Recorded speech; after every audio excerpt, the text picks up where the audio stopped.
ನಮಸ್ಕಾರ ಶ್ರೋತೃಗಳೇ. ಸಂವಹನದಲ್ಲಿ ಕ್ರಾಂತಿ ತರಬಲ್ಲ ಕ್ರೂಷಿಯಲ್ ಕಾನ್ವರ್ಸೇಷನ್ ಪುಸ್ತಕದ ಪರಿಚಯ ಇಲ್ಲಿದೆ. ಈ ಅತ್ಯದ್ಭುತ ಪುಸ್ತಕವನ್ನು ಬರೆದವರು ಒಬ್ಬರೇ ಅಲ್ಲ, ಬದಲಿಗೆ ಮಾನವ ನಡವಳಿಕೆ ಮತ್ತು ಸಾಂಸ್ಥಿಕ ಸಂವಹನ ಆರ್ಗನೈಸೇಷನಲ್ ಕಮ್ಯುನಿಕೇಷನ್ ಕ್ಷೇತ್ರದಲ್ಲಿ ದಶಕಗಳ ಕಾಲ ಸಂಶೋಧನೆ ನಡೆಸಿದ 4 ಜನ ಪ್ರಮುಖ ತಜ್ಞರು. ಅವರ ಹೆಸರುಗಳು ಹೀಗಿವೆ: ಕೆರ್ರಿ ಪ್ಯಾಟರ್ಸನ್, ಜೋಸೆಫ್ ಗ್ರೆನ್ನಿ, ರಾನ್ ಮೆಕ್ಮಿಲನ್, ಅಲ್ ಸ್ವಿಟ್ಜರ್ಲರ್. ಇವರು ಜಂಟಿಯಾಗಿ ವೈಟಲ್ ಸ್ಮಾರ್ಟ್ಸ್ ಎಂಬ ಜಾಗತಿಕ ಕಾರ್ಪೊರೇಟ್ ತರಬೇತಿ ಮತ್ತು ನಾಯಕತ್ವ ಸಂಸ್ಥೆಯನ್ನು ಸ್ಥಾಪಿಸಿದರು. ಪ್ರಸ್ತುತ ಇದನ್ನು ಕ್ರೂಷಿಯಲ್ ಲರ್ನಿಂಗ್ ಎಂದು ಕರೆಯಲಾಗುತ್ತದೆ. ಈ ಸಂಸ್ಥೆಯ ಮೂಲಕ ಅವರು ಜಗತ್ತಿನ ಪ್ರಮುಖ ಕಂಪನಿಗಳ ಸಾವಿರಾರು ನಾಯಕರುಗಳು ಹಾಗೂ ಉದ್ಯೋಗಿಗಳಿಗೆ ಸಂವಹನ ಮತ್ತು ನಾಯಕತ್ವದ ತರಬೇತಿಯನ್ನು ನೀಡಿದ್ದಾರೆ. ಆ ಸುದೀರ್ಘ ಅನುಭವ ಮತ್ತು ಸಂಶೋಧನೆಗಳ ಆಧಾರದ ಮೇಲೆಯೇ ಅವರು ಈ ಪುಸ್ತಕವನ್ನು ಬರೆದಿದ್ದಾರೆ. ಸ್ನೇಹಿತರೆ, ನಮ್ಮ ದೈನಂದಿನ ಜೀವನದಲ್ಲಿ ನಾವೆಲ್ಲರೂ ಒಂದಲ್ಲ ಒಂದು ಸಂಘರ್ಷವನ್ನು ಎದುರಿಸಿಯೇ ಇರುತ್ತೇವೆ. ಮನೆಯಲ್ಲಿ ಸಂಗಾತಿಯ ಜೊತೆ ಇರಬಹುದು, ಆಫೀಸ್ನಲ್ಲಿ ಬಾಸ್ ಜೊತೆ ಇರಬಹುದು, ಅಥವಾ ಆತ್ಮೀಯ ಸ್ನೇಹಿತನ ಜೊತೆ ಇರಬಹುದು. ಯಾವುದೋ ಒಂದು ಸೂಕ್ಷ್ಮ ವಿಷಯದ ಬಗ್ಗೆ ಮಾತನಾಡಲು ಹೋಗಿ ಅಲ್ಲಿ ಕೋಪ, ಜಗಳ, ಬೇಸರ ಉಂಟಾಗಿ ಕೊನೆಗೆ ಆ ಸಂಬಂಧವೇ ಹಳಸಿ ಹೋದ ಉದಾಹರಣೆಗಳು ನಿಮ್ಮ ಜೀವನದಲ್ಲಿ ಆಗಿದೆಯಾ? ಅಥವಾ ನಾನು ಸತ್ಯ ಹೇಳಿದರೆ ಎಲ್ಲಿ ಗಲಾಟೆಯಾಗುತ್ತದೋ ಎಂದು ಹೆದರಿ ನೀವು ಮೌನಕ್ಕೆ ಶರಣಾಗಿದ್ದೀರಾ? ಹಾಗಿದ್ದರೆ ಇವತ್ತಿನ ಈ ಪುಸ್ತಕ ಪರಿಚಯ ಕಾರ್ಯಕ್ರಮ ನಿಮಗಾಗಿಯೇ ಸಿದ್ಧವಾಗಿದೆ. ಹೌದು, ಜಾಗತಿಕವಾಗಿ ಕೋಟ್ಯಂತರ ಜನರ ಬದುಕನ್ನು, ಮಾತನಾಡುವ ಶೈಲಿಯನ್ನು ಬದಲಿಸಿದ ಅತ್ಯದ್ಭುತ ಪುಸ್ತಕ ಕ್ರೂಷಿಯಲ್ ಕನ್ವರ್ಸೇಷನ್ಸ್ ಬಗ್ಗೆ ಇವತ್ತು ನಾವು ಮಾತನಾಡಲಿದ್ದೇವೆ. ಕಠಿಣ ಪರಿಸ್ಥಿತಿಗಳಲ್ಲಿ, ಭಾವನೆಗಳು ಉದ್ವೇಗದಲ್ಲಿದ್ದಾಗ ನಮ್ಮ ಮಾತು ಕೇವಲ ಜಗಳವಾಗದೆ ಒಂದು ಪರಿಣಾಮಕಾರಿ ಸಂವಾದ ಹೇಗೆ ಆಗಬಲ್ಲದು ಎಂಬುದನ್ನು ಈ ಪುಸ್ತಕ ನಮಗೆ ಕಲಿಸಿಕೊಡುತ್ತದೆ. ಬನ್ನಿ, ನಿಮ್ಮ ಕಿವಿಯನ್ನು ಒಮ್ಮೆ ಇತ್ತ ಕೊಡಿ. ಮಾತು ಮನೆ ಕೆಡಿಸುವುದಿಲ್ಲ, ಮಾತು ಮನಸ್ಸುಗಳನ್ನು ಹೇಗೆ ಬೆಸೆಯುತ್ತದೆ ಎಂಬುದನ್ನು ಜಂಟಿಯಾಗಿ ಅನ್ವೇಷಿಸೋಣ. ಕ್ರೂಷಿಯಲ್ ಕನ್ವರ್ಸೇಷನ್, ನಿರ್ಣಾಯಕ ಸಂಭಾಷಣೆ ಎಂದರೇನು? ಸ್ನೇಹಿತರೆ, ದಿನ ಬೆಳಗ್ಗೆ ಎದ್ದಾಗಿನಿಂದ ರಾತ್ರಿ ಮಲಗುವವರೆಗೆ ನಾವು 10 ಜನರ ಜೊತೆ ಮಾತನಾಡ್ತೀವಿ. ಆದರೆ ಎಲ್ಲ ಮಾತುಕತೆಗಳು ಒಂದೇ ತರಹ ಇರಲ್ಲ ಅಲ್ವಾ? ಕೆಲವು ಮಾತುಗಳು ತುಂಬ ಮಾಮೂಲಿ ಎನಿಸಿದರೆ, ಇನ್ನು ಕೆಲವು ಮಾತುಕತೆಗಳು ನಮ್ಮ ಇಡೀ ಬದುಕನ್ನೇ ಬದಲಾಯಿಸಿಬಿಡುತ್ತವೆ. ಈ ಪುಸ್ತಕದ ಲೇಖಕರು ಇಂಥದ್ದೊಂದು ವಿಶೇಷ ಸಂದರ್ಭಕ್ಕೆ ಒಂದು ಹೆಸರಿಟ್ಟಿದ್ದಾರೆ. ಅದೇ ನಿರ್ಣಾಯಕ ಸಂಭಾಷಣೆ ಅಥವಾ ಕ್ರೂಷಿಯಲ್ ಕನ್ವರ್ಸೇಷನ್. ಯಾವುದೋ ಒಂದು ಮಾತುಕತೆಯನ್ನು ನಾವು ನಿರ್ಣಾಯಕ ಅಂತ ಯಾವಾಗ ಕರಿತೀವಿ ಗೊತ್ತಾ? ಅದಕ್ಕೆ ಮುಖ್ಯವಾಗಿ 3 ಲಕ್ಷಣಗಳು ಇರಬೇಕು. ಮೊದಲನೆಯದು, ಒಬ್ಬರು ಪೂರ್ವ ಅಂದರೆ ಇನ್ನೊಬ್ಬರು ಪಶ್ಚಿಮ, ಆಪೋಸಿಂಗ್ ಒಪಿನಿಯನ್ಸ್. ಅಂದರೆ ಚರ್ಚೆ ಮಾಡುತ್ತಿರುವ ಇಬ್ಬರ ಆಲೋಚನೆಗಳು ಸಂಪೂರ್ಣ ಉಲ್ಟಾ ಇರುತ್ತವೆ. ಯಾರೂ ಯಾರಿಗೂ ಕಮ್ಮಿ ಇಲ್ಲ ಅನ್ನೋ ತರಹದಲ್ಲಿ ಭಿನ್ನಾಭಿಪ್ರಾಯ ಮೂಡಿರುತ್ತೆ. ಎರಡನೆಯದು, ಇಲ್ಲಿ ಪಣ ದೊಡ್ಡದಾಗಿರುತ್ತೆ, ಹೈ ಸ್ಟೇಕ್ಸ್. ಆ ಮಾತುಕತೆಯ ಫಲಿತಾಂಶ ಸಾಮಾನ್ಯದ್ದಲ್ಲ. ಅದರ ಯಶಸ್ಸು ಅಥವಾ ಅಪಜಯದ ಮೇಲೆ ನಿಮ್ಮ ಕೆಲಸ, ನಿಮ್ಮ ಆರ್ಥಿಕ ಪರಿಸ್ಥಿತಿ ಅಥವಾ ನಿಮ್ಮ ಅತ್ಯಂತ ಆಪ್ತವಾದ ಸಂಬಂಧದ ಭವಿಷ್ಯವೇ ನಿಂತಿರುತ್ತೆ. ಮೂರನೆಯದು, ಭಾವನೆಗಳ ಜ್ವಾಲಾಮುಖಿ, ಸ್ಟ್ರಾಂಗ್ ಎಮೋಷನ್ಸ್. ಮಾತು ಕೇವಲ ತರ್ಕವಾಗಿ ಉಳಿಯಲ್ಲ. ಅಲ್ಲಿ ಕೋಪ, ಹತಾಶೆ, ಭಯ, ಬೇಸರ ಎಲ್ಲವೂ ಒಟ್ಟಿಗೆ ನುಗ್ಗಿ ಬರುತ್ತವೆ. ಜನರು ತುಂಬ ಬೇಗನೆ ಎಮೋಷನಲ್ ಆಗಿಬಿಡ್ತಾರೆ. ನಮ್ಮ ದಿನನಿತ್ಯದ ಬದುಕಿನ ಕೆಲವು ಉದಾಹರಣೆಗಳನ್ನು ನೋಡಿ. ಆಫೀಸ್ ವಿಷಯಕ್ಕೆ ಬಂದರೆ, ನೀವೆಷ್ಟೋ ಕಷ್ಟಪಟ್ಟು ಕೆಲಸ ಮಾಡಿರ್ತೀರ, ಆದರೆ ಸಂಬಳ ಜಾಸ್ತಿ ಮಾಡಿ ಅಂತ ನಿಮ್ಮ ಬಾಸ್ ಎದುರು ನಿಂತು ಕೇಳೋದು ಅಥವಾ ಸಹೋದ್ಯೋಗಿ ಮಾಡ್ತಿರೋ ತಪ್ಪನ್ನು ಅವರಿಗೆ ಬೇಸರವಾಗದಂತೆ ಹೇಳೋದು ನಿಜಕ್ಕೂ ಸುಲಭದ ಮಾತಲ್ಲ. ಮನೆಯ ವಿಷಯಕ್ಕೆ ಬಂದರೆ, ಗಂಡ ಹೆಂಡತಿ ನಡುವೆ ಹಣಕಾಸಿನ ಮ್ಯಾನೇಜ್ಮೆಂಟ್ ಅಥವಾ ಮಕ್ಕಳ ಫ್ಯೂಚರ್ ಬಗ್ಗೆ ದೊಡ್ಡ ಭಿನ್ನಾಭಿಪ್ರಾಯ ಬಂದಾಗ ಅವರ ನಡುವೆ ನಡೆಯೋ ಮಾತುಕತೆ. ಫ್ರೆಂಡ್ಶಿಪ್ ವಿಷಯಕ್ಕೆ ಬಂದರೆ, ಪ್ರಾಣ ಸ್ನೇಹಿತನ ಯಾವುದೋ ನಡವಳಿಕೆಯಿಂದ ನಿಮಗೆ ನೋವಾಗಿದ್ದರೆ ಆ ಸ್ನೇಹ ಮುರಿದು ಹೋಗದಂತೆ ಅವನಿಗೆ ಬುದ್ಧಿ ಹೇಳೋದು. ಸ್ನೇಹಿತರೆ, ಇಂಥ ಪರಿಸ್ಥಿತಿಗಳು ಎದುರಾದಾಗ ನಮ್ಮ ಮೆದುಳು ಪ್ರಕೃತಿ ಸಹಜವಾಗಿ ನಮಗೆ 2 ದಾರಿ ತೋರಿಸುತ್ತೆ. ಒಂದೋ ಹೋರಾಡು, ಇಲ್ಲವೇ ಓಡಿ ಹೋಗು, ಫೈಟ್ ಆರ್ ಫ್ಲೈಟ್. ಪರಿಣಾಮವಾಗಿ ನಾವೇನು ಮಾಡ್ತೀವಿ ಗೊತ್ತಾ? ಸಿಟ್ಟು ತಡೆಯಲಾರದೆ ಜಗಳ ಆಡ್ತೀವಿ, ಇಲ್ಲಾಂದರೆ ಗಲಾಟೆ ಬೇಡಪ್ಪ ಅಂತ ಹೆದರಿ ಬಿಸಿನಲ್ಲೇ ಎಲ್ಲವನ್ನೂ ನುಂಗಿಕೊಂಡು ಮೌನಕ್ಕೆ ಶರಣಾಗ್ತೀವಿ. ಆದರೆ ಈ ಪುಸ್ತಕ ಹೇಳೋದು ಏನೆಂದರೆ ಈ ಎರಡೂ ದಾರಿಗಳು ತಪ್ಪೆ. ಇಂಥ ಕಠಿಣ ಸಂದರ್ಭಗಳನ್ನು ಜಗಳವೂ ಇಲ್ಲದೆ ಮೌನವೂ ಇಲ್ಲದೆ ಎಷ್ಟು ಜಾಣ್ಮೆಯಿಂದ ನಿಭಾಯಿಸ್ತೀವಿ ಅನ್ನೋದರಲ್ಲೇ ನಿಮ್ಮ ನಿಜವಾದ ಯಶಸ್ಸು ಅಡಗಿದೆ. ಅಧ್ಯಾಯ 1, ಸಂಭಾಷಣೆಯ ಶಕ್ತಿ, the power of a dialogue. ಸ್ನೇಹಿತರೆ, ನಿರ್ಣಾಯಕ ಸಂಭಾಷಣೆ ಅಂದರೆ ಏನು ಅಂತ ನಾವೀಗಾಗಲೇ ತಿಳಿದುಕೊಂಡೆವು. ಇವತ್ತು ನಾವು ಈ ಪುಸ್ತಕದ ಮೊದಲನೇ ಅಧ್ಯಾಯಕ್ಕೆ ಕಾಲಿಡ್ತಾ ಇದ್ದೀವಿ. ಅದರ ಹೆಸರು ಸಂಭಾಷಣೆಯ ಶಕ್ತಿ ಅಥವಾ ದಿ ಪವರ್ ಆಫ್ ಡೈಲಾಗ್. ನಮ್ಮ ಬದುಕಿನಲ್ಲಿ ಕಠಿಣ ಸಂದರ್ಭಗಳು ಎದುರಾದಾಗ ಯಶಸ್ವಿ ವ್ಯಕ್ತಿಗಳು ಮತ್ತು ಸಾಮಾನ್ಯ ವ್ಯಕ್ತಿಗಳ ನಡುವೆ ಇರುವ ಒಂದೇ ಒಂದು ಪ್ರಮುಖ ವ್ಯತ್ಯಾಸ ಏನು ಗೊತ್ತಾ? ಅದು ಅವರು ಮಾತನಾಡುವ ಶೈಲಿ. ಯಾವಾಗ ಪರಿಸ್ಥಿತಿ ಕೈಮೀರಿ ಹೋಗುತ್ತದೋ ಆಗ ಸಾಮಾನ್ಯ ಜನರು ಎರಡು ದೊಡ್ಡ ತಪ್ಪುಗಳನ್ನು ಮಾಡ್ತಾರೆ. ಒಂದೋ ವಿಷಯವನ್ನು ಮುಚ್ಚಿಟ್ಟು ಮೌನಕ್ಕೆ ಶರಣಾಗ್ತಾರೆ, ಇಲ್ಲಾಂದರೆ ಸಿಟ್ಟು ತಡೆಯಲಾರದೆ ಎದುರಿನವರ ಮೇಲೆ ದಾಳಿ, ವಯಲೆನ್ಸ್ ಮಾಡ್ತಾರೆ. ಆದರೆ ಬದುಕಿನಲ್ಲಿ ಮತ್ತು ವೃತ್ತಿ ಜೀವನದಲ್ಲಿ ಅದ್ಭುತ ಯಶಸ್ಸು ಕಂಡ ನಾಯಕರು ಈ ಎರಡನ್ನೂ ಮಾಡಲ್ಲ. ಅವರು ಆರಿಸಿಕೊಳ್ಳೋದು ಮೂರನೇ ಮಾರ್ಗ, ಅದೇ ಸಂವಾದ ಅಥವಾ ಡೈಲಾಗ್, ಅರ್ಥಗಳ ಜೇನುಗೂಡು, the pool of shared meaning. ಅಷ್ಟಕ್ಕೂ ಈ ಸಂವಾದ ಅಂದರೆ ಏನು? ಲೇಖಕರು ಇದಕ್ಕೊಂದು ಬ್ಯೂಟಿಫುಲ್ ಆದ ಉದಾಹರಣೆ ಕೊಡ್ತಾರೆ. ಅದನ್ನು ಅವರು ಪೂಲ್ ಆಫ್ ಶೇರ್ಡ್ ಮೀನಿಂಗ್ ಅಥವಾ ಅರ್ಥಗಳ ಹಂಚಿಕೆಯ ಬುತ್ತಿ ಅಂತ ಕರೀತಾರೆ. ಹೀಗೆ ಕಲ್ಪನೆ ಮಾಡಿಕೊಳ್ಳಿ, ನಮ್ಮಲ್ಲಿ ಪ್ರತಿಯೊಬ್ಬರಿಗೂ ಅವರದೇ ಆದ ಆಲೋಚನೆಗಳು, ನಂಬಿಕೆಗಳು ಮತ್ತು ಅನುಭವಗಳ ಒಂದು ದೊಡ್ಡ ಬುತ್ತಿ ಇರುತ್ತೆ. ನಾವೊಂದು ಕಠಿಣ ಸಮಸ್ಯೆಯನ್ನು ಬಗೆಹರಿಸಲು ಹೊರಟಾಗ ಇಬ್ಬರೂ ವ್ಯಕ್ತಿಗಳು ಯಾವುದೇ ಭಯ ಅಥವಾ ಸಂಕೋಚ ಇಲ್ಲದೆ ತಮ್ಮ ಮನಸ್ಸಿನಲ್ಲಿರೋದನ್ನು ಮುಕ್ತವಾಗಿ ಹೊರಹಾಕಬೇಕು. ಆಗ ಆ ಜಂಟಿ ಬುತ್ತಿ ಅಥವಾ ಜೇನುಗೂಡು ದೊಡ್ಡದಾಗ್ತಾ ಹೋಗುತ್ತೆ. ಯಾವಾಗ ಎಲ್ಲರ ಅನಿಸಿಕೆಗಳು ಆ ಜೇನುಗೂಡಿಗೆ ಬಂದು ಬೀಳುತ್ತವೋ ಆಗ ಅಲ್ಲಿ ಉತ್ತಮ ಆಲೋಚನೆಗಳು ಹುಟ್ಟಿಕೊಳ್ಳುತ್ತವೆ. ಎಲ್ಲರಿಗೂ ನಮ್ಮ ಮಾತನ್ನೂ ಕೇಳಿದ್ದಾರೆ ಅನ್ನೋ ತೃಪ್ತಿ ಇರುತ್ತೆ. ಕೊನೆಗೆ ತೆಗೆದುಕೊಳ್ಳುವ ನಿರ್ಧಾರ ಅತ್ಯಂತ ಯಶಸ್ವಿಯಾಗುತ್ತೆ. ಸ್ನೇಹಿತರೆ, ನಾವಿಲ್ಲಿ ಸೂಕ್ಷ್ಮವಾಗಿ ಗಮನಿಸಬೇಕಾದ ಅಂಶ ಒಂದಿದೆ.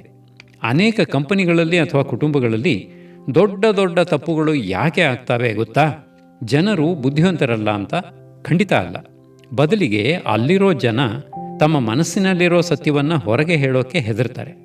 ಬಾಸ್ ಕೋಪ ಮಾಡ್ಕೋತಾರೋ ಅಥವಾ ಸಂಗಾತಿ ಜಗಳ ಆಡ್ತಾರೋ ಅನ್ನೋ ಭಯಕ್ಕೆ ತಮ್ಮ ಆಲೋಚನೆಗಳನ್ನು ಆ ಜಂಟಿ ಬುತ್ತಿಗೆ ಹಾಕೋದೇ ಇಲ್ಲ.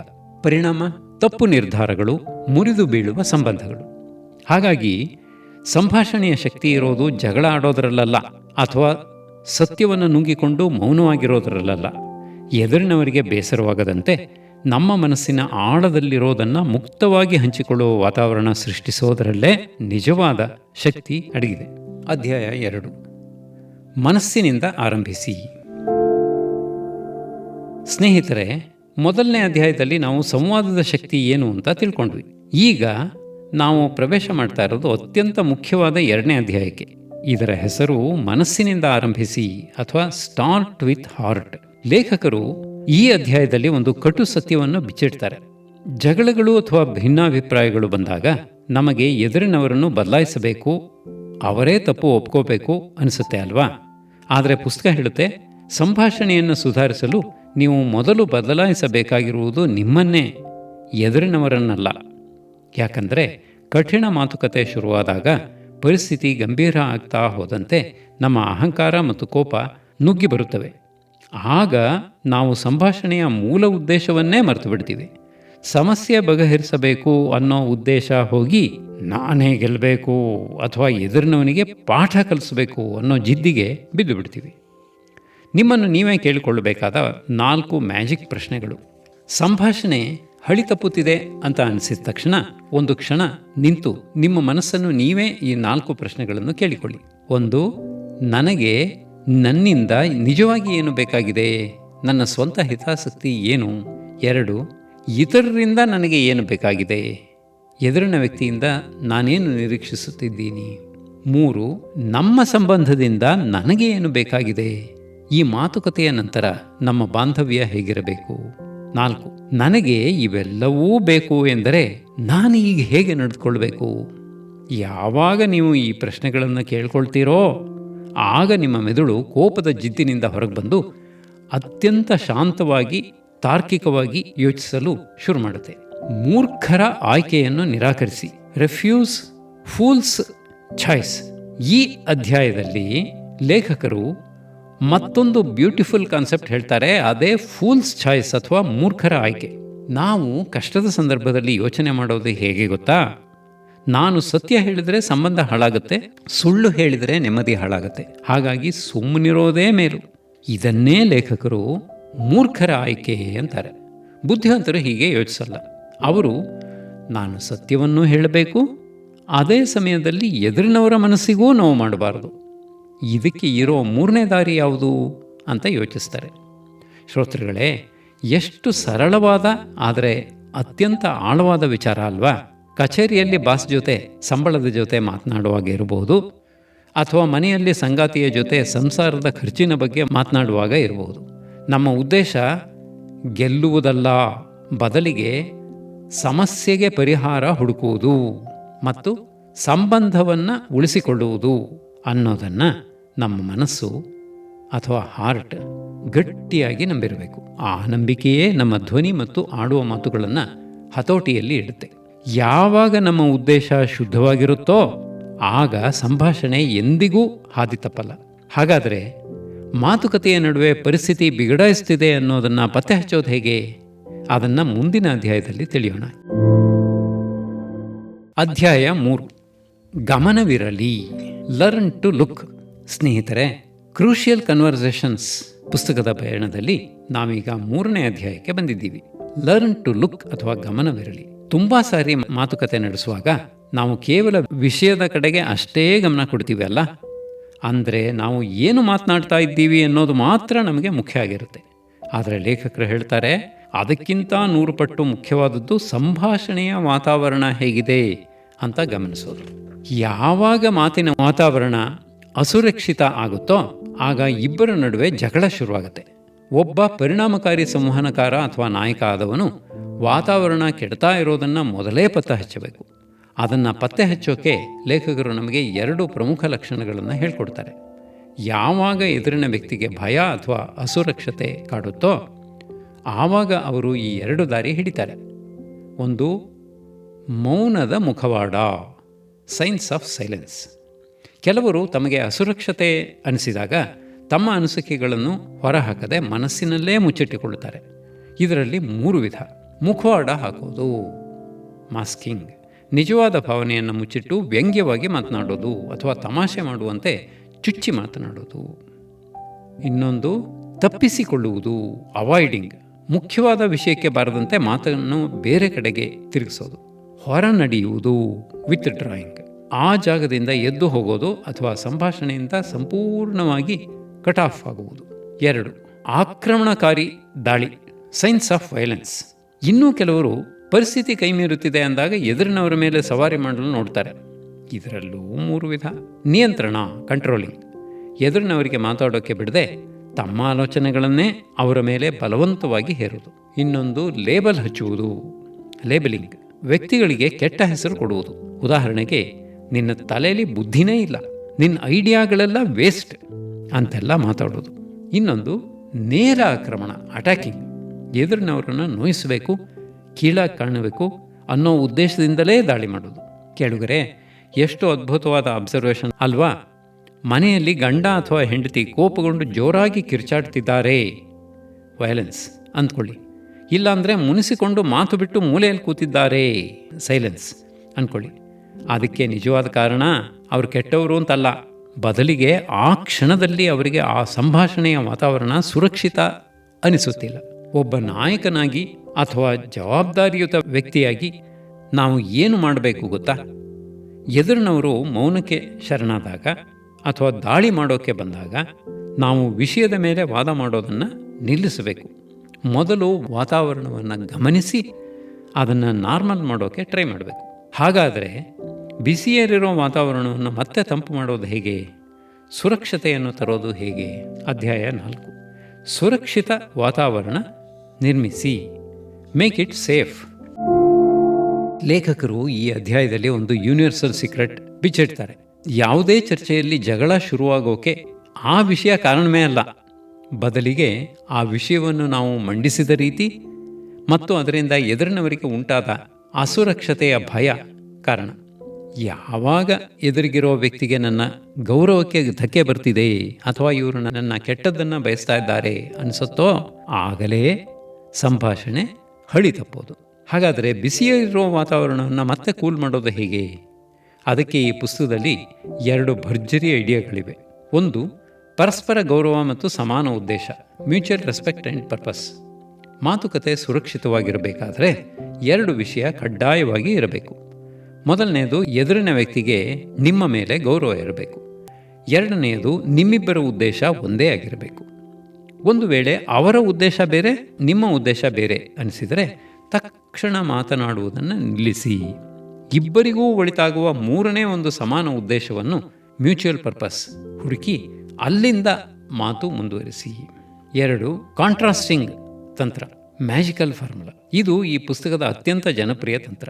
ಎದುರಿನವರು ನಿಮ್ಮ ಮಾತನ್ನು ತಪ್ಪು ತಿಳಿದುಕೊಂಡಾಗ ಇದನ್ನು ಬಳಸಬೇಕು. ಇದರಲ್ಲೂ 2 ಭಾಗಗಳಿದ್ದಾವೆ. ಏನೂ ಅಲ್ಲ, ಡೋಂಟ್.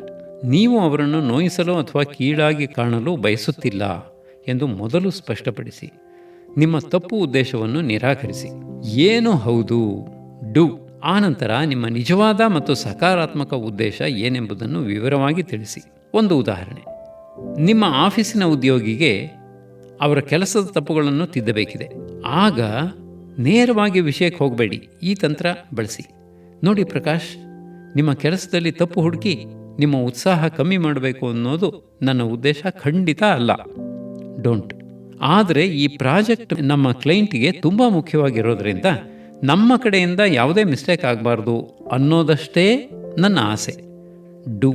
ನೋಡಿ, ಹೀಗೆ ಹೇಳಿದಾಗ ಪ್ರಕಾಶ್ಗೆ ಕೋಪ ಬರಲ್ಲ. ಬದಲಿಗೆ ಅವರಿಗೆ ಸುರಕ್ಷತೆ ಅನಿಸಿ ನಿಮ್ಮ ಮಾತನ್ನು ಪಾಸಿಟಿವ್ ಆಗಿ ಸ್ವೀಕರಿಸ್ತಾರೆ.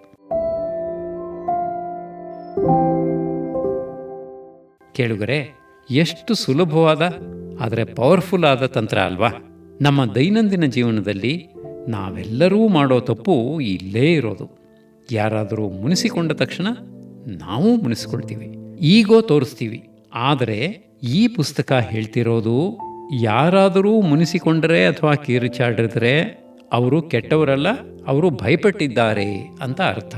ಅವರ ಆ ಭಯವನ್ನು ಹೋಗಲಾಡಿಸಿ ಗೌರವದ ವಾತಾವರಣ ಸೃಷ್ಟಿಸಿದರೆ ಎಂತಹ ಕಟು ಸತ್ಯವನ್ನೂ ಯಾರಿಗಾದರೂ ಜೀರ್ಣಿಸಿಕೊಳ್ಳುವಂತೆ ಹೇಳಬಹುದು.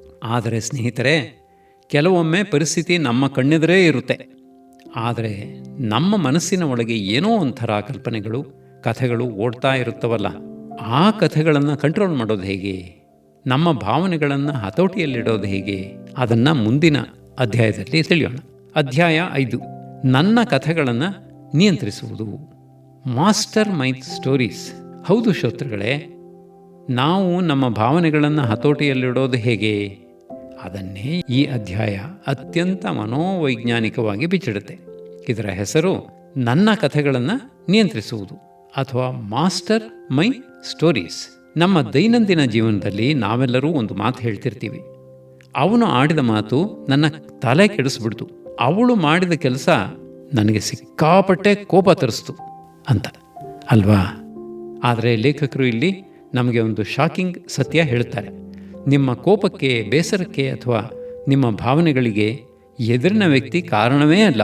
ಯಾಕಂದರೆ ಯಾವುದೇ ಒಂದು ಘಟನೆ ನಡೆದಾಗ ನಮ್ಮ ಮನಸ್ಸಿನ ಒಳಗೆ ಒಂದು ಪ್ರಕ್ರಿಯೆ ನಡೆಯುತ್ತೆ. ಅದನ್ನು ಪುಸ್ತಕದಲ್ಲಿ ಹೀಗೆ ವಿವರಿಸಿದ್ದಾರೆ. ಘಟನೆ, ಸಿ ಆರ್ ಹಿಯರ್. ಇದರಿಂದ ನಮ್ಮ ಕಥೆ, ಟೆಲ್ ಎ ಸ್ಟೋರಿ. ಅದರಿಂದ ನಮ್ಮ ಭಾವನೆ, ಫೀಲ್. ಅದರಿಂದ ನಮ್ಮ ಕ್ರಿಯೆ, ಆ್ಯಕ್ಟ್. ಅಂದರೆ ನಾವು ಮೊದಲು ಒಂದು ಘಟನೆಯನ್ನು ನೋಡ್ತೀವಿ ಅಥವಾ ಕೇಳ್ತೀವಿ, ತಕ್ಷಣ ನಮ್ಮ ಮೆದುಳು ಅವರು ಯಾಕೆ ಹಾಗೆ ಮಾಡಿದರು ಅಂತ ತನ್ನದೇ ಆದ ಒಂದು ಕಥೆಯನ್ನು, ಸ್ಟೋರಿ ಸೃಷ್ಟಿಸಿಕೊಳ್ಳುತ್ತೆ. ಆ ಕಥೆಯಿಂದ ನಮಗೆ ಕೋಪವೋ ಬೇಸರನೋ ಆಗುತ್ತೆ. ಕೊನೆಗೆ ನಾವು ಜಗಳ ಆಡ್ತೀವಿ ಅಥವಾ ಮೌನವಾಗ್ತೀವಿ. ನಾವು ಸೃಷ್ಟಿಸಿಕೊಳ್ಳುವ 3 ವಿಧದ ಸುಳ್ಳು ಕಥೆಗಳು. ನಾವು ಕಠಿಣ ಸಂದರ್ಭಗಳಲ್ಲಿ ಹೆಚ್ಚಾಗಿ 3 ರೀತಿಯ ತಪ್ಪು ಕಥೆಗಳನ್ನು ನಂಬಿ ಪರಿಸ್ಥಿತಿಯನ್ನು ಹಾಳು ಮಾಡಿಕೊಳ್ತೀವಿ. ಒಂದು, ಬಲಿಪಶು ಕಥೆಗಳು, ವಿಕ್ಟಿಮ್ ಸ್ಟೋರೀಸ್. ನಾನೇನೂ ತಪ್ಪು ಮಾಡಿಲ್ಲ, ನಾನೊಬ್ಬನೇ ಸಾಚ, ನಾನೇ ಇಲ್ಲಿ ಅನುಭವಿಸ್ತಿರೋದು ಅಂತ ನಮ್ಮನ್ನು ನಾವು ಅಸಹಾಯಕರನ್ನಾಗಿ ಮಾಡಿಕೊಳ್ಳುವುದು. 2, ಖಳನಾಯಕನ ಕಥೆಗಳು, ವಿಲನ್ ಸ್ಟೋರೀಸ್. ಅವನು ಬೇಕೆಂದೇ ನನ್ನನ್ನು ಕೆಳಗಿಳಿಸಲು ಹೀಗೆ ಮಾಡ್ತಿದ್ದಾನೆ, ಅವನು ಎಲ್ಲ ಕೆಟ್ಟ ಆಲೋಚನೆಗಳನ್ನೇ ಇಟ್ಕೊಂಡಿದ್ದಾನೆ ಅಂತ ಎದುರಿನವರನ್ನು ವಿಲನ್ ಮಾಡುವುದು. 3. ಅಸಹಾಯಕ ಕಥೆಗಳು, ಹೆಲ್ಪ್ಲೆಸ್ ಸ್ಟೋರೀಸ್. ನಾವೇನೂ ಮಾಡಲು ಸಾಧ್ಯ ಇಲ್ಲ, ಪರಿಸ್ಥಿತಿ ಹೀಗೇ ಇರುತ್ತೆ, ಇದನ್ನು ಬದಲಾಯಿಸೋಕೆ ಆಗಲ್ಲ ಎಂದು ಕೈ ಚೆಲ್ಲಿ ಕೂರುವುದು. ಕೇಳುಗರೆ, ಈ ಅಧ್ಯಾಯ ನಮಗೆ ಕೊಡುವ ಅತಿ ದೊಡ್ಡ ಬ್ರೇಕ್ ಥ್ರೂ ಐಡಿಯಾ ಇಲ್ಲಿದೆ. ಮುಂದಿನ ಬಾರಿ ಯಾರಾದರೂ ನಿಮ್ಮ ಫೋನ್ ಕಟ್ ಮಾಡಿದಾಗ ಅಥವಾ ಮೀಟಿಂಗ್ಗೆ ಲೇಟಾಗಿ ಬಂದಾಗ ಅವರಿಗೆ ನನ್ನ ಮೇಲೆ ಗೌರವ ಇಲ್ಲ ಅನ್ನೋ ಖಳನಾಯಕನ ಕಥೆ ಕಟ್ಟಬೇಡಿ. ಅದರ ಬದಲಿಗೆ ನಿಮ್ಮನ್ನು ನೀವೇ ಒಂದು ಪ್ರಶ್ನೆ ಕೇಳ್ಕೊಳ್ಳಿ. ಒಬ್ಬ ಜವಾಬ್ದಾರಿಯುತ ಒಳ್ಳೆಯ ವ್ಯಕ್ತಿ ಯಾಕೆ ಈ ತರಹ ನಡ್ಕೊಂಡಿರಬಹುದು?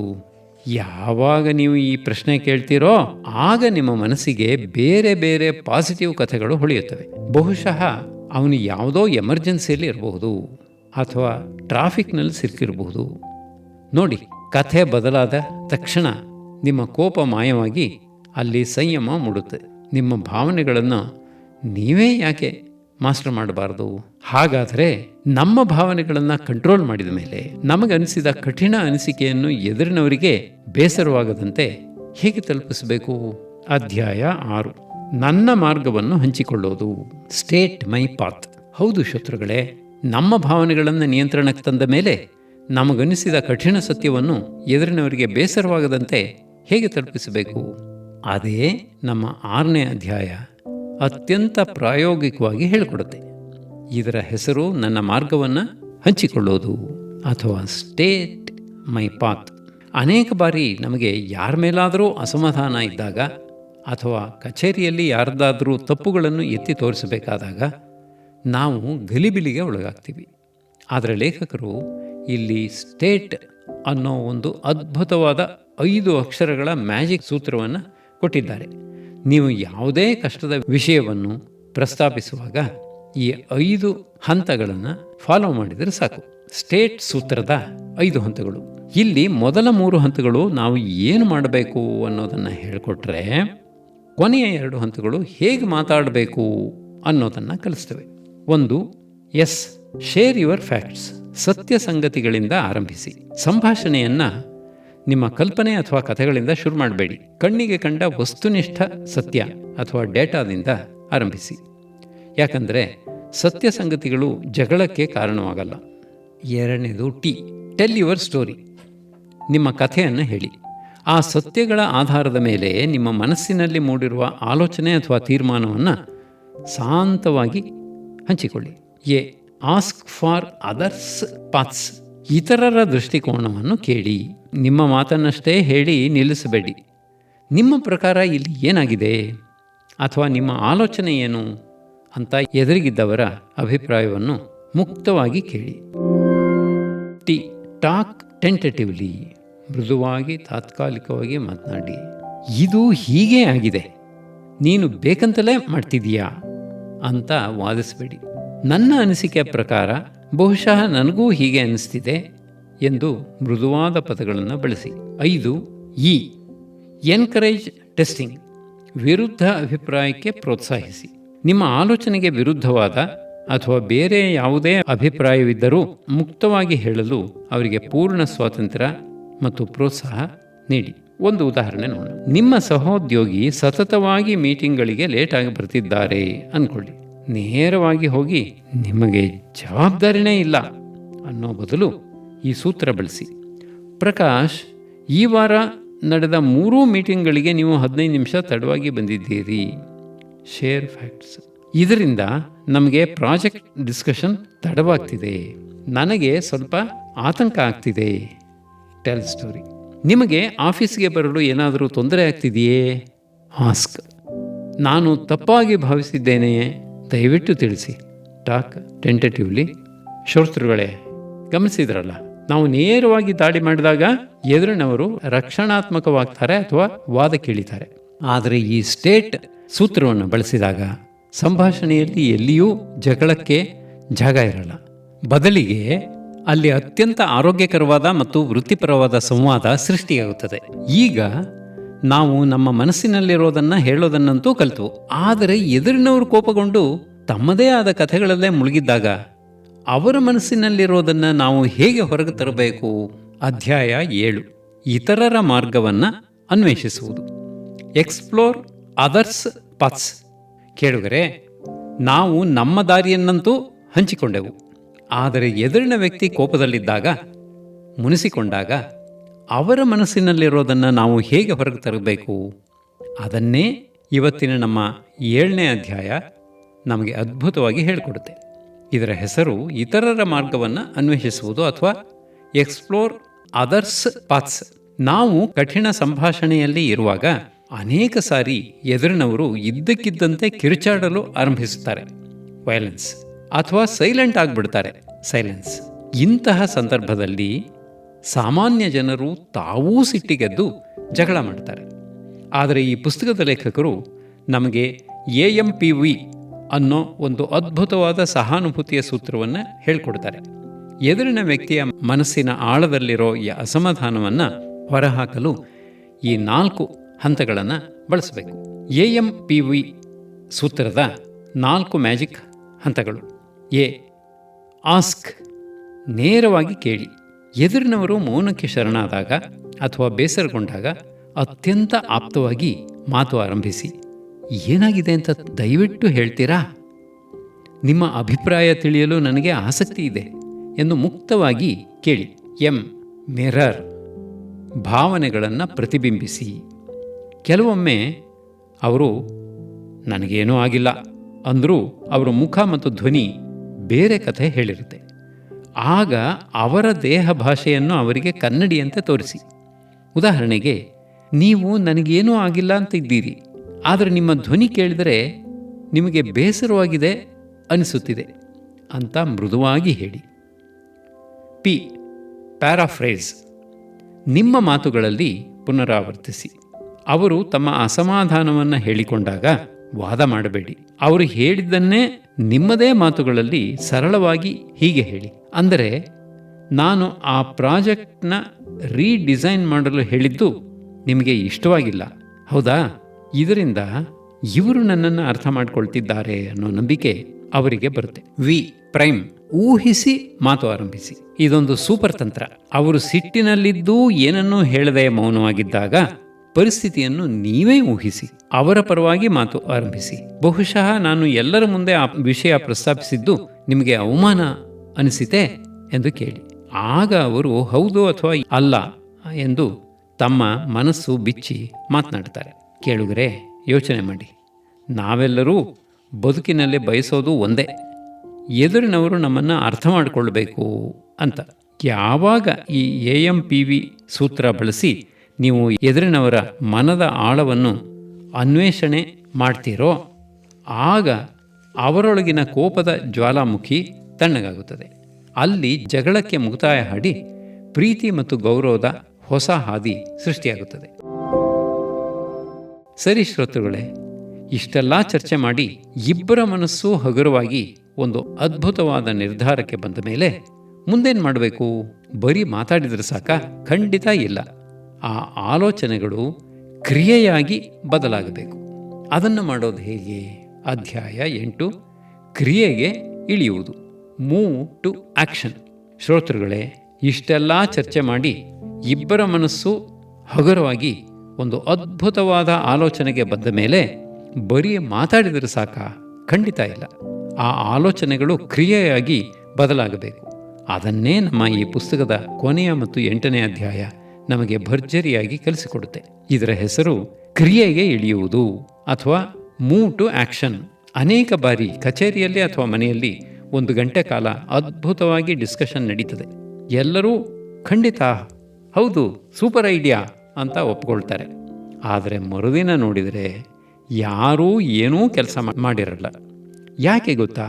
ಮಾತುಕತೆ ಮುಗಿದ ಮೇಲೆ ಅದನ್ನು ಕ್ರಿಯೆಯಾಗಿ ಬದಲಾಯಿಸುವ ಸರಿಯಾದ ಸೂತ್ರ ನಮಗೆ ಗೊತ್ತಿರಲ್ಲ. ಲೇಖಕರ ಪ್ರಕಾರ ಒಂದು ನಿರ್ಧಾರ ತೆಗೆದುಕೊಳ್ಳುವಾಗ ಮುಖ್ಯವಾಗಿ 4 ವಿಧಾನಗಳು ಇರುತ್ತವೆ. ನಾವು ಯಾವ ವಿಧಾನ ಬಳಸ್ತಿದ್ದೀವಿ ಅಂತ ಮೊದಲೇ ಕ್ಲಿಯರ್ ಆಗಿರಬೇಕು. ನಿರ್ಧಾರ ತೆಗೆದುಕೊಳ್ಳುವ 4 ಪ್ರಮುಖ ವಿಧಾನಗಳು. 1, ಆಜ್ಞೆ, ಕಮ್ಯಾಂಡ್. ಇಲ್ಲಿ ಯಾವುದೇ ಚರ್ಚೆ ಇಲ್ಲ. ಮೇಲಧಿಕಾರಿಗಳು ಅಥವಾ ಮನೆಯ ಹಿರಿಯರು ನಿರ್ಧಾರ ಮಾಡ್ತಾರೆ, ಉಳಿದವರು ಅದನ್ನು ಪಾಲಿಸ್ತಾರೆ. 2, ಸಲಹೆ, ಕನ್ಸಲ್ಟ್. ಇಲ್ಲಿ ನಾಯಕರು ಎಲ್ಲರ ಆಲೋಚನೆ ಸಲಹೆಗಳನ್ನು ಪಡೆದುಕೊಳ್ತಾರೆ, ಆದರೆ ಅಂತಿಮ ನಿರ್ಧಾರವನ್ನು ಒಬ್ಬರೇ ತಗೊಳ್ತಾರೆ. 3. ಮತದಾನ, ವೋಟ್. ಎಲ್ಲರ ಸಲಹೆಗಳಿಗೂ ಸಮಾನವಾದ ಮೌಲ್ಯ ಇರುತ್ತೆ. ಬಹುಮತ, ಮೆಜಾರಿಟಿ ಯಾವುದಕ್ಕೆ ಇರುತ್ತೋ ಅದೇ ಫೈನಲ್ ನಿರ್ಧಾರವಾಗುತ್ತೆ. 4. ಸರ್ವಾನುಮತ, ಕಾನ್ಸೆನ್ಸಸ್. ಇದು ಅತ್ಯಂತ ಕಠಿಣವಾದ್ದು. ಚರ್ಚೆಯಲ್ಲಿ ಭಾಗವಹಿಸಿದ ಪ್ರತಿಯೊಬ್ಬರೂ ಮನಸಾರೆ ಒಪ್ಪುವವರೆಗೆ ಚರ್ಚಿಸಿ ಒಮ್ಮತದ ತೀರ್ಮಾನಕ್ಕೆ ಬರುವುದು. ಆಕ್ಷನ್ ಪ್ಲ್ಯಾನ್ನ 4 ಮ್ಯಾಜಿಕ್ ಪ್ರಶ್ನೆಗಳು. ಯಾವ ವಿಧಾನದಲ್ಲೇ ನಿರ್ಧಾರ ತಗೊಂಡ್ರೂ ಮಾತುಕತೆ ಮುಗಿಯುವ ಮುನ್ನ ಈ ಕೆಳಗಿನ 4 ಅಂಶಗಳನ್ನು ಸ್ಪಷ್ಟವಾಗಿ ಬರೆದಿಟ್ಕೊಳ್ಬೇಕು ಅಂತ ಪುಸ್ತಕ ಹೇಳುತ್ತೆ. ಇಲ್ಲ ಅಂದರೆ ಆ ಚರ್ಚೆಗೆ ಬೆಲೆಯೇ ಇಲ್ಲ. 1. ಯಾರು, ಹೂ. ಈ ಕೆಲಸವನ್ನು ಯಾರು ಮಾಡಬೇಕು? ಒಬ್ಬ ನಿರ್ದಿಷ್ಟ ವ್ಯಕ್ತಿಯ ಹೆಸರು ಇರಬೇಕು. 2ನೇದು ಏನು, ವಾಟ್. ಅವರು ನಿಖರವಾಗಿ ಏನು ಕೆಲಸ ಮಾಡಬೇಕು, ಯಾವಾಗ, ಬೈ ವೆನ್. ಆ ಕೆಲಸ ಮುಗಿಯೋದಕ್ಕೆ ಡೆಡ್ಲೈನ್ ಏನು, ಯಾವ ತಾರೀಖಿನೊಳಗೆ ಮುಗಿಸಬೇಕು, ಹೇಗೆ ಫಾಲೋ ಅಪ್ ಮಾಡಬೇಕು, ಹೌ ಟು ಫಾಲೋ ಅಪ್. ಆ ಕೆಲಸ ಎಷ್ಟು ಮುಗಿದಿದೆ ಅಂತ ಯಾವಾಗ, ಹೇಗೆ ರಿಪೋರ್ಟ್ ಮಾಡಬೇಕು. ಯಾವಾಗ ಈ 4 ಪ್ರಶ್ನೆಗಳಿಗೆ ಉತ್ತರ ಸಿಗುತ್ತೋ ಆಗ ಇಡೀ ಸಂಭಾಷಣೆಗೆ ಒಂದು ಪೂರ್ಣ ಗೌರವ ಸಿಗುತ್ತೆ. ಮಾತು ಕೃತಿಯಾಗಿ ಬದಲಾಗುತ್ತೆ. ಶ್ರೋತೃಗಳೇ, ಎಷ್ಟು ಅದ್ಭುತವಾದ ಮುಕ್ತಾಯ ಅಲ್ವಾ? ಕ್ರೂಷಿಯಲ್ ಕಾನ್ವರ್ಸೇಷನ್ಸ್ ಪುಸ್ತಕ ನಮಗೆ ಕೇವಲ ಮಾತನಾಡುವುದನ್ನು ಕಲಿಸಲ್ಲ, ಬದಲಿಗೆ ಆ ಮಾತುಕತೆಯ ಮೂಲಕ ನಮ್ಮ ಬದುಕಿನಲ್ಲಿ ಮತ್ತು ವೃತ್ತಿ ಜೀವನದಲ್ಲಿ ಅತ್ಯಂತ ಪಾಸಿಟಿವ್ ಆದ ಬದಲಾವಣೆ ಹಾಗೂ ರಿಸಲ್ಟ್ಸ್ ತರೋದು ಹೇಗೆ ಅಂತ ಕಲಿಸ್ಕೊಡುತ್ತೆ. ನೆನಪಿಡಿ, ಮಾತು ಮನೆ ಕೆಡಿಸಬಲ್ಲದು, ಮಾತು ಮನೆ ಕಟ್ಟಬಲ್ಲದು. ನಾವು ಎದುರಿಸಲು ಹೆದರುವ ಆ ಒಂದು ನಿರ್ಣಾಯಕ ಸಂಭಾಷಣೆಯ ಆ ಕಡೆ ನಮಗಾಗಿ ಕಾಯ್ತಿರೋದು ಒಂದು ಅದ್ಭುತವಾದ ನಾಯಕತ್ವ, ಸುಂದರವಾದ ಬಾಂಧವ್ಯ ಮತ್ತು ನೆಮ್ಮದಿಯ ಬದುಕು. ಹೌದು ಶ್ರೋತೃಗಳೇ, ಕೆರ್ರಿ ಪ್ಯಾಟರ್ಸನ್ ಮತ್ತು ತಂಡದವರು ಬರೆದಿರುವ ಈ ಕ್ರೂಷಿಯಲ್ ಕಾನ್ವರ್ಸೇಷನ್ಸ್ ಕೇವಲ ಒಂದು ಸೆಲ್ಫ್ ಹೆಲ್ಪ್ ಪುಸ್ತಕವಲ್ಲ. ಇದು ಇಂದಿನ ಆಧುನಿಕ ಸಮಾಜಕ್ಕೆ ಅತ್ಯಂತ ಅಗತ್ಯವಿರುವ ಒಂದು ಜೀವನ, ಲೈಫ್ ಸ್ಕಿಲ್. ನಾವು ಈ ಪುಸ್ತಕದ ಆಳಕ್ಕೆ ಇಳಿದು ವಿಶ್ಲೇಷಣೆ ಮಾಡಿದಾಗ ಒಂದು ಸತ್ಯ ಸ್ಪಷ್ಟವಾಗುತ್ತದೆ. ನಮ್ಮ ಸಂವಹನದ ದೊಡ್ಡ ಸಮಸ್ಯೆ ಏನೆಂದರೆ ನಾವು ಎದುರಿನ ವ್ಯಕ್ತಿಯನ್ನು ಅರ್ಥ ಮಾಡಿಕೊಳ್ಳಲು ಕೇಳಿಸಿಕೊಳ್ಳುವುದಿಲ್ಲ, ಬದಲಿಗೆ ಅವರಿಗೆ ಕೌಂಟರ್ ಉತ್ತರ ಕೊಡಲು ಕೇಳಿಸಿಕೊಳ್ಳುತ್ತೇವೆ. ಈ ಪುಸ್ತಕ ನಮಗೆ ಕಲಿಸುವ ಅತ್ಯಂತ ದೊಡ್ಡ ಪಾಠವೆಂದರೆ ಸುರಕ್ಷತೆ. ಸಂಭಾಷಣೆಯ ವಿಷಯ ಎಷ್ಟೇ ಕಷ್ಟವಾಗಿದ್ದರೂ ಎದುರಿಗಿರುವ ವ್ಯಕ್ತಿಗೆ ನಮ್ಮ ಮೇಲೆ ಗೌರವ ಮತ್ತು ನಂಬಿಕೆ ಇದೆ ಎಂಬ ಸುರಕ್ಷಿತ ಭಾವನೆ ಮೂಡಿದರೆ ಜಗತ್ತಿನ ಯಾವುದೇ ಜಟಿಲ ಸಮಸ್ಯೆಯನ್ನು ಸುಲಭವಾಗಿ ಬಗೆಹರಿಸಬಹುದು ಎಂಬುದನ್ನು ಲೇಖಕರು ಅತ್ಯಂತ ಪ್ರಾಯೋಗಿಕವಾಗಿ ನಿರೂಪಿಸಿದ್ದಾರೆ. ನಮ್ಮ ವೃತ್ತಿ ಜೀವನದ ಯಶಸ್ಸು ಅಥವಾ ವೈಯಕ್ತಿಕ ಜೀವನದ ನೆಮ್ಮದಿ ಇವೆರಡೂ ನಿರ್ಧಾರವಾಗುವುದು ನಾವು ಎಷ್ಟು ಚೆನ್ನಾಗಿ ಮಾತನಾಡುತ್ತೇವೆ ಅನ್ನೋದಕ್ಕಿಂತ ಹೆಚ್ಚಾಗಿ ನಾವು ಎದುರಿಸಲು ಹೆದರುವ ಕಠಿಣ ಸಂದರ್ಭಗಳನ್ನು ಎಷ್ಟು ಜಾಣ್ಮೆಯಿಂದ ನಿಭಾಯಿಸುತ್ತೇವೆ ಎಂಬುದರ ಮೇಲೆ. ಮೌನ ಬಂಗಾರವಲ್ಲ, ಹಾಗೆಯೇ ಕೋಪದ ಆಕ್ರಮಣ ವೀರತ್ವವಲ್ಲ. ಇವೆರಡರ ಮಧ್ಯೆ ಸಂವಾದದ ಒಂದು ಸುಂದರ ರಾಜಮಾರ್ಗವಿದೆ ಎಂಬುದೇ ಈ ಪುಸ್ತಕದ ಒಟ್ಟಾರೆ ಸಾರಾಂಶ. ಮುಂದಿನ ಬಾರಿ ನೀವು ಇಂತಹದೊಂದು ಕಠಿಣ ಪರಿಸ್ಥಿತಿಗೆ ಸಿಲುಕಿಕೊಂಡಾಗ ಒಮ್ಮೆ ನಿಲ್ಲಿಸಿ, ಯೋಚಿಸಿ, ಈ ಪುಸ್ತಕದ ಸೂತ್ರಗಳನ್ನು ನೆನಪಿಸಿಕೊಳ್ಳಿ. ಮಾತು ಬೆಳ್ಳಿಯಾದರೆ ಸಕಾಲದಲ್ಲಿ ಆಡುವ ಮೌಲ್ಯಯುತ ಮಾತು ಜಗತ್ತನ್ನೇ ಗೆಲ್ಲಬಲ್ಲ ಚಿನ್ನ. ಇವತ್ತಿನ ಈ ಪುಸ್ತಕ ಪರಿಚಯ ಕಾರ್ಯಕ್ರಮ ನಿಮಗೆ ಹೇಗೆ ಅನಿಸಿತು ಎಂದು ನಮಗೆ ಖಂಡಿತ ತಿಳಿಸಿ. ಮತ್ತೊಂದು ಅದ್ಭುತ ಪುಸ್ತಕದೊಂದಿಗೆ ಮುಂದಿನ ವಾರ ಭೇಟಿಯಾಗೋಣ. ನಮಸ್ಕಾರ.